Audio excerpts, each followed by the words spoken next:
Guys, this is Comic Uno, and today I'm doing Comic Uno's Best Comics of the Week, and this is the show where I review all the comics I read this week in one show. We go least favorite to best pick of the week and everything in between. And before I get started, of course in the comments below, let me know the pick of the week, because in the end of the video, I talk about the best viewers pick of the week, so you have a chance to be featured on the channel on the video. Also, I do have a Kickstarter going on right now called Harrology, and we have some wonderful people in this anthology, Sterling Gates being one of them, and Gail Simone is doing a forward. So hopefully you guys go check it out. It's an anthology all about hair from different perspectives and different genres. Now, let's jump into this week's comics, which is 8 books, so not that many, even though the next 2 weeks seems like there's going to be a lot of books, so I don't know if they really spread out the comics that well in these in this month because of the shorter days for this month. But number 8 for me this week is actually a book I was really looking forward to, and that is Red Goblin issue 1. I like Normie as a character. I like the Osborn family. I feel like it's, characters that don't get enough of a deep dive, especially just on their own. You know, we get enough in The Amazing Spider-Man, but never a series of their own. So I was like, oh, I'm really excited to see what's going on with Normie.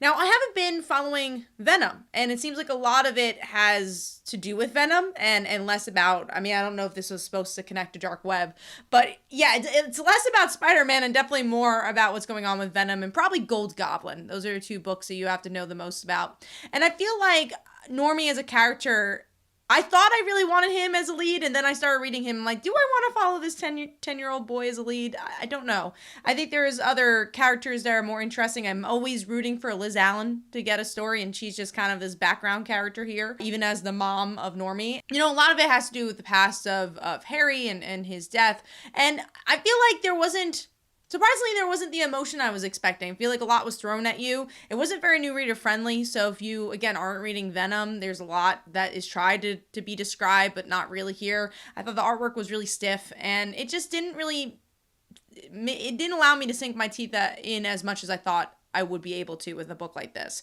So we'll see if I get issue 2. Again, I love Spider-Man in general. I like these characters, so I might want to give it another try, but I wasn't very impressed with this issue. So that's number 8. Moving on to number 7, which is Lazarus Planet Next Evolution, issue 1. This is probably the best Lazarus Planet issue, in my opinion. Maybe it's just because characters I enjoy, but the first story I wasn't sure of because it's just Red Hood, and I'm like, all right, cool, he's just like fighting. And you know, we've seen that enough with Red Hood. But then after that, we get to see Flatline and her potential to team up with Ra's al Ghul. I'm like, okay, that could go somewhere. This is actually teasing something, so I was enjoying that a little bit more. And then after that, I didn't really love the Amanda Waller story there, but you know, I'm guessing it's gonna go somewhere because we actually been teased with Amanda Waller in Dark Crisis. I mean, we'll get some Suicide Squad stuff with that. But the one I was most impressed with was actually Red Canary, a character I don't know much about because she is newer and we've only seen maybe once or twice. And I liked her vibe. I liked the tone of the book. I really enjoyed the artwork. I loved her teaming up with Sideways. So I'm like, whoa, this is like a lot of potential for this character. She feels different and bright for the DC universe. So for the most part, I enjoyed these stories. Like I said, I thought the Flatline story had a promising ending. I really enjoyed the Red Canary story, and everything else, you know, it was neutral. I didn't dislike any stories, and I thought the art was pretty solid for this book. So overall, giving that 3 stars, and that is number 8.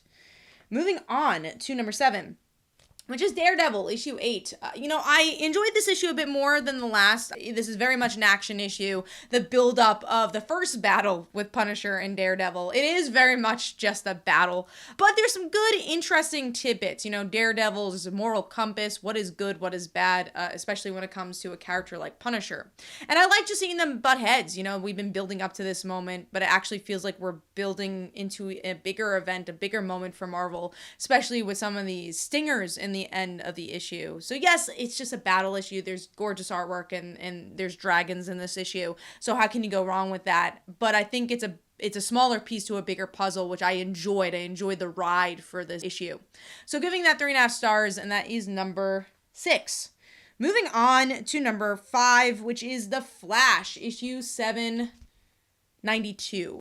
I've been really enjoying this event because it feels like there's a lot of events where part 1 you have a lot of information, then like part 2 through like 7 nothing happens, and then like the last part you're like, okay, cool, that's the cliffhanger for this next event that's gonna happen. This actually feels like an event with purpose, and every issue gives you a little bit more of a tidbit. So this one we get to see some younger kid who's trapped in this battery that we can only guess has something to do with the Speed Force, and they're the ones that were able to kind of create this event. And we get some really good character moments too. Obviously Barry dealing with what happened to Iris, and then also the really fun dynamic between Bart and Wallace. And I'm like, oh cool, you're getting to see the Flash family work together. Artwork is kind of cartoony, but definitely nostalgic to what we've seen in the Flash in the past, so it's like kind of blocky, and we've definitely seen that tone before for the Flash. And then again, the plot moves really well, so I just thought it was a pretty solid issue. Did it excite me for the event? I don't know, but it gave me hope that this event could be really, really good. So giving that 3.5 stars, and that is number 5.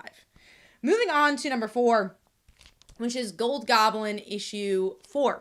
And Gold Goblin, I'm enjoying the ride. You know, I do think sometimes it spins its wheels. It does say a lot of the similar things every issue of, okay, is Norman going to go bad today?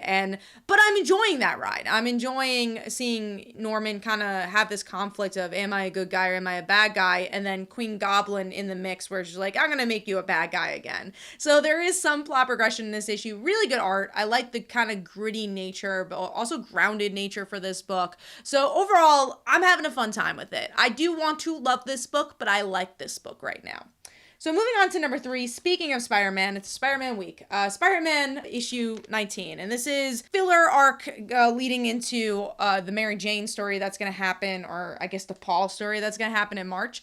And this is just a 2-issue date book where actually Joe Kelly's doing the writing. It's not even Zeb Wells who's doing the writing for this one. And then Terry Dotson does the art. And it's fun. You know, I think the adventure itself could have been a little stronger, but I really love the beats between Black Cat, Mary Jane, and Spider-Man. The title of this is, is Mary Jane and Black Cat and Spider-Man in a throuple in this issue. And they make fun of that in this. And I enjoy Mary Jane and Black Cat so much. I really love their dynamic and how comfortable they are with each other and how anxious they make Peter. And we get to see kind of the double date situation. I kind of wish that was the whole issue. And I think that was my only nitpick of this, because the rest of it is like, cool, we escaped Dark Web. They hardly reference Dark Web in this issue, which I think is a positive and negative, because you're like, wait, why is Peter happy? Didn't like this whole limbo thing just happened? He shouldn't be happy. And the issue opens up with him saying, I'm happy now, I guess. But it's kind of nice that we're ignoring that for a second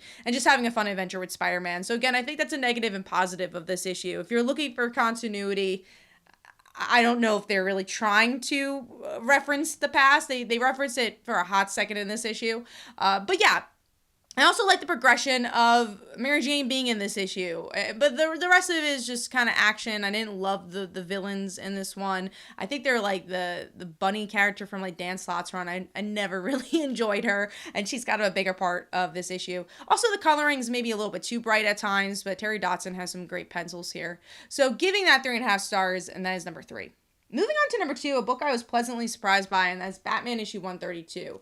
I haven't been loving this Elseworlds narrative for Batman, but this one felt more familiar. So we get to see references of a new Catwoman, a new Joker, and how Batman, Bruce, needs to deal with that. Because this is a world where Batman doesn't exist. We're seeing Bruce Wayne deal with all this conflict. And I actually really like that spin, because you don't get to see it very often. It's always Batman dealing with something, especially in more villain circumstances. So I like that this is just a Bruce issue with really, really great art, good moments between him and Catwoman.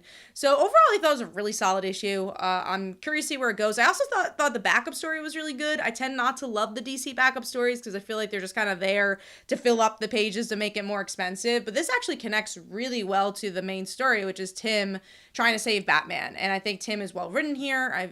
I've been enjoying his adventures. I like the art for this one. So we even get to see a little bit of Bernard in this too, and I think he was well utilized to kind of progress the plot of, I kind of have to leave him, he doesn't know I'm Robin, but I gotta go to a new dimension. So I thought that was well written.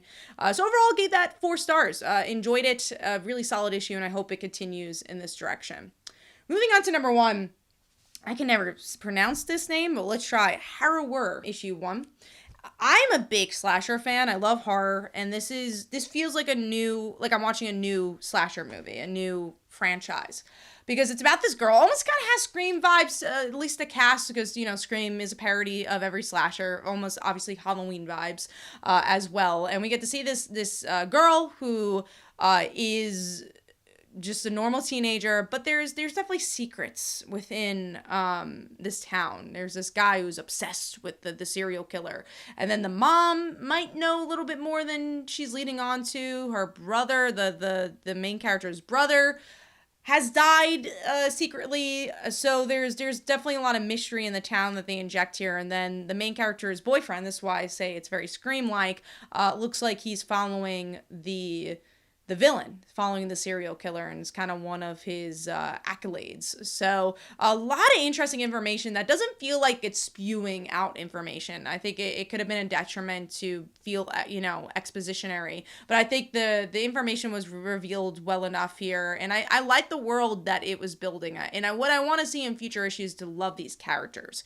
because I like the main character, but I don't think there was any reasons to feel super attached to them. So I'm curious to see where that's going to go. Artwork is really different. It's actually a lot brighter than you would expect. A lot of pinks going on in this. So I thought that was different. I'm still kind of deciding if I enjoyed the coloring for that, but I like that it was unique. So overall, I am going to lean towards a 4.5 because I really like the world building for this one, which is important for a slasher book. And I'm definitely sucked in to read that next issue.